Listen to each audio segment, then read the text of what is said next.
नमस्कार. मालिकेच्या आजच्या भागामध्ये आपल्याला पाहायला मिळणार आहे की या सगळ्या गोष्टी खूपच जबरदस्त पद्धतीने झालेल्या आहेत. आजचा भाग खूपच छान आहे कारण कावेरीने अमृताचं सत्य समोर आणलेलं आहे. पण एवढंच फक्त झालेलं नाही तर त्याही पेक्षा आणखी काही गोष्टी झालेल्या आहेत. त्या म्हणजे कावेरीने फक्त अमृताचं सत्य समोर आणलेलं नाही तर अमृताने तर कावेरी ही खोटी आहे, ती धर्माधिकारी कुटुंबाची सूनच नाहीये, ती उदयची बायको नाही हे पुराव्यानिशी समोर आणले. एवढंच काय ते कावेरीवरती मंदारने जे आरोप लावलेले होते, कावेरीने तिच्या बाबांचा खून केलेला आहे आणि ही गोष्ट सुद्धा कावेरीच्या बाबतीतली समजलेली आहे. आणि त्याचवेळी कावेरी स्वतःबद्दलचं जे सत्य आहे ती सगळ्यांना सांगत आहे. हे सगळं कशा पद्धतीने होणार आहे ते आपण आजच्या या व्हिडिओमध्ये पाहणार आहोत. आणि एवढंच नाही तर यमुनाने आणखी एक कांड केले, ते म्हणजे तिने आता सगळ्यांच्या समोर सत्य आणलेलं आहे, ते म्हणजे कावेरी आणि यशच्या नात्याचं. खरं तर कावेरी आणि यश या दोघांचंही अफेअर चालू आहे हे सगळं बोलणं सुरू असतं आणि त्या पद्धतीने तिने त्याचे पुरावे सुद्धा दिलेले आहेत. आणि माने तर अमृताचं थोबाड फोडून घराच्या बाहेर हकलपट्टी केलेली आहे. हे सगळं कशा पद्धतीने होणार आहे ते आपण आजच्या या व्हिडिओमध्ये पाहणार आहोत. त्यासाठी हा व्हिडिओ शेवटपर्यंत पहा. त्याचबरोबर चॅनलवरती नवीन असाल तर चॅनलला सबस्क्राईब करा. इकडे कावेरी अजून का आलेली नाहीये, म्हणजे रूमचा दरवाजा का उघडत नाहीये म्हणून टेन्शन मध्ये असतात. तर इकडे यश आणि कावेरी त्या माणसाला मारत असतात कारण तो काही कमी नसतो, त्याच्या हातात सुद्धा रिव्हॉल्वर वगैरे या सर्व गोष्टी असतात आणि हे सगळं घडत असतं. तेव्हा मात्र इकडे आता बाहेरून आवाज देत आहेत आणि विद्या मात्र घाबरलेली असते. विद्या म्हणते की आता काय करू, म्हणजे जर घरात आली तर काय करणार आहे मी, कसं सांगणार आहे त्यांना. कावेरी वहिनींनी जे सांगितलं होतं तेवढंच झालेलं आहे, त्याच्या पुढची उत्तरं नाहीत घेतलेली. हे सगळं बोलणं सुरू असतं आणि तेव्हा मात्र आता प्रश्न पडलेला असतो की आता काय करायचं. इकडे सगळेजण बोलत असतात. विद्या तर डोक्याला हात लावून बसते. ती म्हणते आता मी काय करू, मला कळत नाहीये. आणि मग शेवटी उदय तिथं आलेला असतो आणि उदय म्हणत असतो की बस, या सगळ्या गोष्टी ज्या झालेल्या आहेत ना त्या खूपच भयानक अशा पद्धतीने झालेल्या आहेत असं उदयच्या सुद्धा लक्षात आलेलं असतं. आणि उदय म्हणत असतो की मी बघतो. आणि उदय मग आता दरवाजा जो आहे तो वाजवायला सुरुवात करतो. दरवाजा काही उघडला जात नसतो आणि तेव्हा मात्र मग उदयने आता काही गोष्टी केलेल्या आहेत. उदय तिथे त्या क्षणी आता दरवाजा ढकलतो, जोरात दरवाजाला धक्का देतो आणि दरवाजा आहे तो उघडतो. आता दरवाजा तर उघडलेला आहे आणि मग आत येऊन पाहतात तर कावेरीला म्हणते अगं किती वेळ झालं, मी किती वेळ झालं तुला बोलवते, काय चाललंय तुझं, दरवाजा का उघडत नाहीये तू, असं बोलणं चाललेलं असतं. आणि तेव्हा मात्र इकडे सगळेजण विचारू लागतात आणि मग तिथं जाते, समोर जाते आणि पाहते तर काय, तिथं कावेरी नाही तर तिथं विद्या बसलेली आहे. आता मात्र प्रश्न पडलेला असतो की आता करायचं काय. खूप मोठी गोष्ट घडलेली असते आणि वाटतं तेवढं सोपं नसतं कारण या सगळ्यामधून हे सगळं जे काय आहे ते मॅनेज करणं आता विद्याला काही होत नाही. आणि बाहेर आता कावेरी कुठे गेलेली आहे या गोष्टींचा विचार करत माधवी बाहेर असते आणि तीच माधवी आता बोलायला सुरुवात करते. माधवी म्हणत असते की नाही, नक्कीच काहीतरी वेगळं घडलेलं आहे असं माधवी सांगत असते. तेवढ्यातच अमृता सुद्धा तिथे बाहेर बसलेली असते, ती सुद्धा उठून येते आणि त्याचवेळी अमृता आलेले आहे. सगळेजण तिथं आहेत. आता मात्र विद्याला एकच प्रश्न विचारतात की उत्तर दे, काय झालेलं आहे नक्की, मला कळलं पाहिजे, कारण का असं काय घडलेलं आहे असं विचारू लागतात. कावेरी कुठे सांग. तेवढ्यातच यमुना येते. गुरुजीकडे म्हणतात की काय चाललंय, नवरा नवरी गायब आहेत आणि हे सगळं काय घडतंय असं गुरुजी म्हणू लागतात. तेव्हा मात्र इकडे यमुना येते आणि सांगू लागते यश सुद्धा त्याच्या रूम मध्ये नाहीये. हे ऐकल्यानंतर आणखी मोठा धक्का बसतो. हे सगळं काय घडलंय, हा काय प्रकार आहे हेच कोणाला कळत नसतं. आणि तेव्हा मात्र इथे कावेरी तेवढ्यात येते. म्हणते कळत नाहीये का, अपशकुन होईल, हळदीच्या अंगाने हे दोघं जण बाहेर पडलेले आहेत. तेव्हा यश येतो आणि म्हणतो की नाही अपशकुन झाला नाही आणि अपशकुन होऊ नये म्हणून तर हे सगळं केलेलं आहे असं यश इकडे सांगू लागतो. तेव्हा म्हणते काय बोलतेस तू, तुला कळतंय का, कसं म्हणतोस की तू अपशकुन होणार नाही असं यश बोलत आहे. आणि त्याचवेळी कावेरी आणि यश तिथे आलेले असतात. तेव्हा कावेरी सांगू लागते की मी सांगते काय झालेलं आहे. आणि मग इकडे अमृता म्हणत असते की हे सगळं काय आहे आणि हे दोघं जण असे का आलेले आहेत, फुलवाला याचं काय आहे इथं असं लक्षात आलेलं असतं. आणि तेव्हा मात्र कावेरी त्या फुलवाल्याच्या बाबतीत हे सगळं बोलत असते, पाहत असते आणि कावेरीला धक्का बसलेला असतो. कावेरी म्हणत असते की या अमृताने हे सगळं केलेलं आहे मा, असं म्हणत कावेरी अमृताचं सत्य आता समोर आणत आहे. आणि मग ती सांगत असते की हा जो आहे तो फुलवाला आहे, याच्याकडून अमृताने विषारी फुलं घेतलेली होती आणि ती त्या दिवशी मोदकामध्ये टाकलेली होती. त्यावेळेस सगळ्यांच्या समोर हे सत्य आलेलं आहे. अशा पद्धतीने कावेरी सांगत असते आपल्या सगळ्यांना मारण्याचा प्रयत्न या अमृताने केलेला होता. एवढंच काय तर आज माझ्याकडे पुरावा आहे. त्या दिवशी तिने मला त्या विसर्जनाच्या दिवशी पेटीत सुद्धा हिनेच मला कोंडून ठेवलेलं होतं, पण सगळ्यांच्या समोर तिने वेगळं दाखवलं आणि सगळ्यांना असं सांगितलं की नाही, मला खोटं पाडलं तिनं. आल्यापासून ही मुलगी या घरामध्ये वेगवेगळी कारस्थानं करत आहे. प्रत्येक वेळेस कुणाला नाही कुणाला अडचणीत आणण्याचा प्रयत्न करत आहे. अहो मा, तुम्हाला माहित नाहीये हिनं आणखी काही गोष्टी केलेल्या आहेत की ज्याचा विचारही करू शकत नाही. हे ऐकल्यानंतर मला सुद्धा धक्का बसलेला असतो. मा म्हणते काय सांगतेस हे सगळं? आणि तेव्हा मात्र कावेरी सांगू लागते की हो.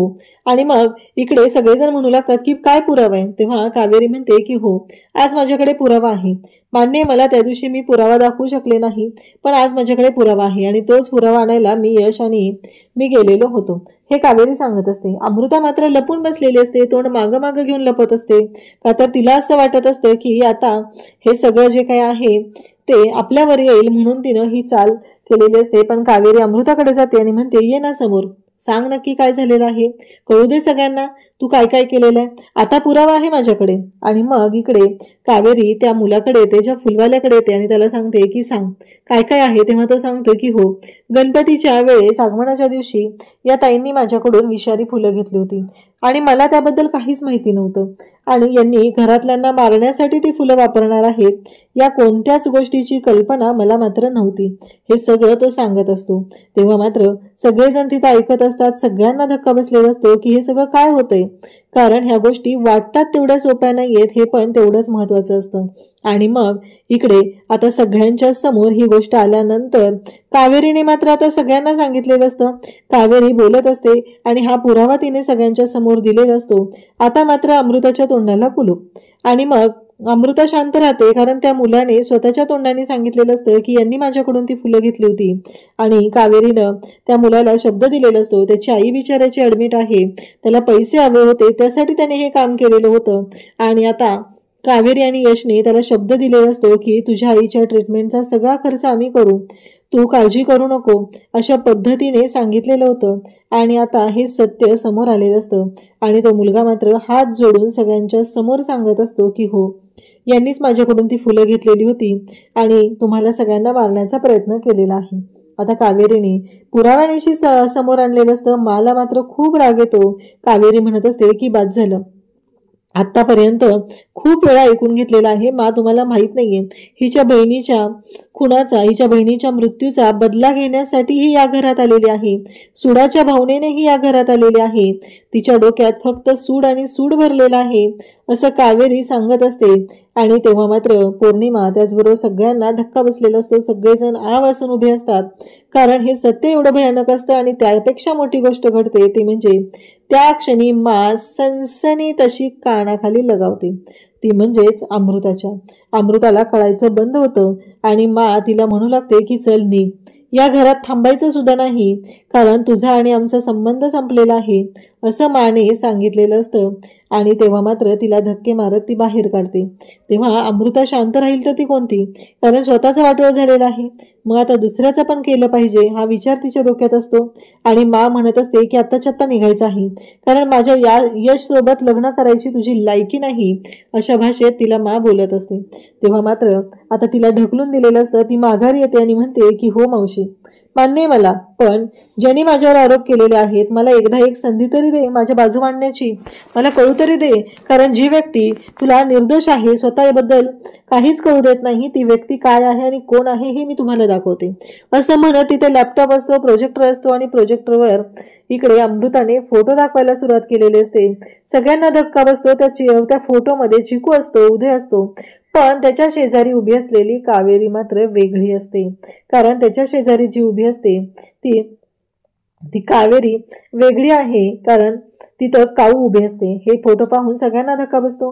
त्यानंतर तेवढ्यावर अमृता थांबत नाही, तर तिने कावेरी आणि उदयच्या लग्नाचा फोटो तिथे दाखवते आणि सांगते की आता तुम्हाला प्रश्न पडला असेल की ही कोण आहे, तर ही उदय जिजूंची बायको आहे, जिच्याशी उदय जिजूंचं लग्न झालेलं होतं. ही त्यांची बायको आहे. मग आता ही आपल्या घरात का आलेली आहे, हा प्रश्न पडला का? हो, मी सांगते त्याचं उत्तर. ही खुनी आहे आणि हिने खून केलेला आहे, सगळ्यांना फसवलेलं आहे. हिनं हे सगळं कारस्थान केलेलं आहे आणि आता या घरात येऊन तुमची सून नसतानाही या घरामध्ये सून बनून राहत आहे. हिने तुमच्या सर्वांची फसवणूक केलेली आहे. आता मात्र सगळ्यांना धक्का बसतो, कारण एकतर अमृताने काय कारण केलेलं आहे ते समोर आलेलं असतं आणि त्यानंतर आता कावेरीच्या बाबतीतलं हे दुसरं सत्य समोर येतं. आणि मग अमृता सांगत असते ते म्हणजे हिने तिच्या वडिलांचा खून केलाय. सगळ्यांना प्रश्न पडलेला असतो, कुणाचा खून केलाय? असं वाटत असतं सुरुवातीला हिने हिच्या मैत्रिणीचा तर खून केला नाहीये ना, म्हणून सगळेजण विचारू लागतात. तेव्हा अमृता सांगते की नाही, हिने हिच्या वडिलांचा खून केलेला आहे आणि गावकऱ्यांनी तिच्यावर आरोप केलेले होते. तेव्हा मात्र तिने पळून इकडे येऊन राहिलेली आहे आणि ही खोटारडी आहे, ही खुनी आहे. आणि मावशी, तुला हिचं म्हणणं पटत आहे? झालं इथे आता कावेरीच्या बाबतीतलं सत्य समोर आलेलं असतं, सगळ्यांना धक्का बसलेला असतो. आणि त्याचबरोबर इकडे पाहायला मिळतं ते म्हणजे मला सुद्धा टेन्शन आलेलं असतं. मला तर चक्कर लागलेली असते. हे सगळं काय आहे? कारण हे मी माझ्या डोळ्यांवर विश्वासच ठेवू शकत नाहीये. हे सगळं काय घडतंय असा प्रश्न मला सुद्धा पडलेला असतो. आणि त्याच वेळी मा सगळ्यांकडे पाहू लागते. मा सगळ्यांकडे पाहत असते, सगळेजण पाहत असतात, कारण हे सगळं जे घडत आहे ते मात्र खूप भयानक असतं, ज्याचा विचारही कोणी केलेला नसतो. आणि मा मात्र बोलत असते. मा म्हणत असते की नाही, काहीही झालं तरीही आता मात्र शांत राहायचं नाही, एवढंच तिच्या डोक्यात असतं. आणि त्याच वेळी जेव्हा कावेरीला आता तिथं विचारलं जातं तेव्हा यश म्हणत असतो की कावेरी बोला, कावेरी आता तरी बोला. आणि त्याचबरोबर हे सगळं जेव्हा घडत आहे, हे सगळं जेव्हा घडत आहे तेव्हा मात्र आता ती सांगत असते की बोल ना, आता हेच सत्य आहे ना, मग आता का?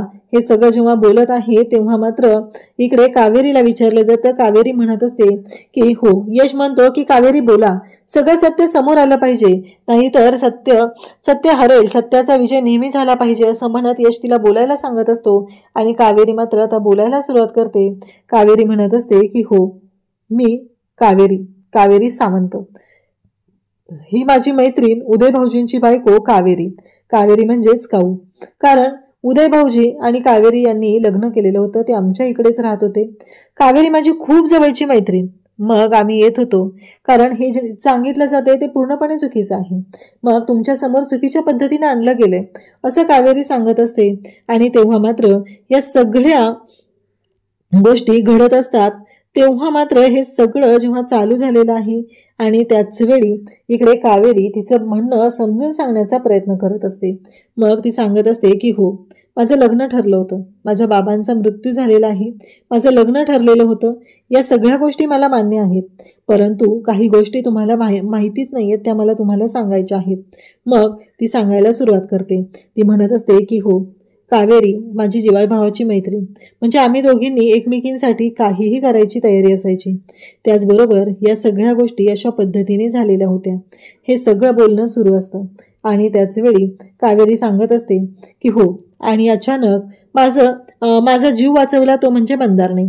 आणि आता मंदार कोण? तर मंदार म्हणजे जो घरी आलेला होता, मकरंद पाटील म्हणून आलेला होता तो मंदार.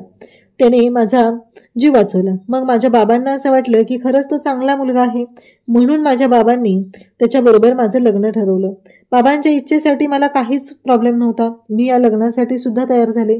परंतु जेव्हा हे सगळं घडत गेलं तेव्हा मात्र मला काऊ सुद्धा म्हणाली की अगं असं नको करू, हे लग्न करायला काहीच हरकत नाही. अशा पद्धतीने गोष्टी घडत होत्या. तेव्हा काऊने मला सांगितलं. मग माझ्या लग्नाची सगळी तयारी सुरू झाली आणि अगदी माझ्या बाबांनी सगळी तयारी केलेली, त्यांची खूप इच्छा होती या लग्नासाठी. आणि मग बाबांनी हे सगळं जेव्हा केलं तेव्हा मात्र गोष्टी वेगळ्या पद्धतीने घडत गेलेल्या होत्या. आणि तो जो मंदार होता तो खोटारडा निघाला, कारण तो मंदार आमच्याच गावातला जो दिगंबर आहे त्याचा मुलगा, ज्याला माझ्या बाबांची प्रॉपर्टी हवी होती. आम्ही गावासाठी जी फॅक्टरी उभी करणार होतो ती जागा हवी होती आणि त्यासाठी त्यांनी ही केलेली फसवणूक होती. मग मी आणि उदय भाऊजींनी AI टेक्नॉलॉजीच्या मदतीने तो फोटो तयार करून घेतला आणि जेव्हा समोर आला तेव्हा मात्र तो फोटो मंदारचा होता. मग माझे बाबा तिकडे गेलेले होते आणि मंदारने माझ्या बाबांना मारून टाकलं. आणि हे सगळं कावेरी रडत सांगत असते. ती खूप रडत असते कारण तिच्या समोर हे सगळं घडलेलं असतं. तेव्हा कावेरीला खूप मोठा धक्का बसलेला असतो. या सगळ्या गोष्टी झालेल्या असतात आणि त्याच वेळी इकडे हे सगळं सांगितलेलं असतं आणि सगळेजण ऐकत असतात. कावेरीने त्याचबरोबर कावेरी आणि उदय यांच्या गाडीचा अपघात कसा झाला याबद्दलही ती सांगायला सुरुवात करते. तर उद्याच्या भागात आपल्याला पाहायला मिळणार आहे की त्याही पेक्षा मोठी गोष्ट आहे आणि ती म्हणजेच की जेव्हा हे सगळं घडत असतं तेव्हा मात्र एक मोठी गोष्ट समोर आलेली आहे आणि मग तिथे उभी असते ती म्हणजेच यामिनी म्हणते की तुम्हाला सगळ्यांना आता प्रश्न पडला असेल की हे सगळं काय झालेलं आहे, नक्की कोण आहे या सगळ्याच्या मागे, हा प्रश्न तुम्हाला पडलेला असेल. आणि यामिनी म्हणत असते की आता यश प्रत्येक वेळेस कावेरीची बाजू का घेतोय, या सगळ्याला जबाबदार कोण आहे, हे सगळं बोलणं सुरू असतं. आणि तेव्हा मात्र आता सगळ्यांच्या समोर या गोष्टी घडत असतात आणि मग ती सांगते की कारण यश आणि कावेरीचं अफेअर चालू आहे म्हणून यश प्रत्येक वेळेस कावेरीची बाजू घेतोय. ह्या गोष्टी जेव्हा घडत आहेत तेव्हा मात्र आता यश तिथं असतो आणि ती म्हणते की हो. मग सुलक्षणाला राग येतो. सुलक्षणा आता कानाखाली द्यायला लागलेली असते आणि तेव्हा मात्र इकडे यश तिथं येतो आणि मग सुलक्षणाचा हात यमुनाने पकडला असतो आणि ती म्हणत असते की नाही, आता नाही, अजिबात नाही, हे होऊच देणार नाही मी, अशा पद्धतीने सुरू झालेलं असतं. आणि ती म्हणते की माझ्याकडे पुरावा आहे मा, आता आम्ही पुरावा दाखवूनच बोलणार आहे. आणि हे जेव्हा बोलणं सुरू असतं तेव्हा मात्र इकडे आता ती पुरावा दाखवते आणि जो पुरावा तिने दाखवलेला असतो तो पाहून मात्र धक्का बसतो आणि फायनली सगळ्यांच्या समोर आलेलं असतं की यश आणि त्याचबरोबर कावेरी यांच्या नात्याचं सत्य. अशाच अपडेटसाठी चॅनलशी कनेक्ट राहा. थँक्यू.